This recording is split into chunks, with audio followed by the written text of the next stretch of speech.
వర్షాలు బాగా పడుతున్నాయి. వేడివేడిగా చికెన్ సూప్ చేసేసుకుందామా?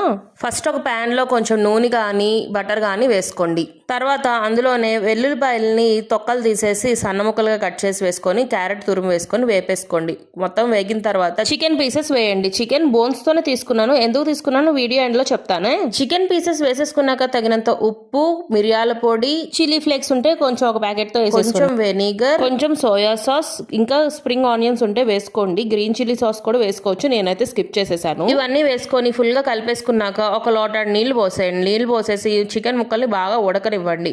తర్వాత చికెన్ ముక్కలన్నీ బయటకు తీసేసి బోన్స్ నుంచి ఫ్లెష్ ని విడదీసేసి తర్వాత మళ్ళీ సూప్ లో ఈ ముక్కలన్నిటిని వేసేసి తర్వాత 2 స్పూన్లు కార్న్ ఫ్లవర్ పొడి నీళ్ళల్లో కలుపుకొని ఆ నీళ్లుని సూప్ లో వేసేసేయండి. వేసేసి ఫుల్ గా కలిపేసిన తర్వాత ఎగ్ వైట్ తీసుకోండి. ఎగ్ వైట్ ని బాగా గిలకొట్టేసి ఎగ్ వైట్ ని కూడా దాంట్లో వేసేస్తే ఒక రెస్టారెంట్ స్టైల్ సూప్ స్ట్రక్చర్ అయితే వచ్చేస్తుంది. ఒక 2 మినిట్స్ బాగా తిప్పుతూనే కలుపుతూనే ఉండాలి.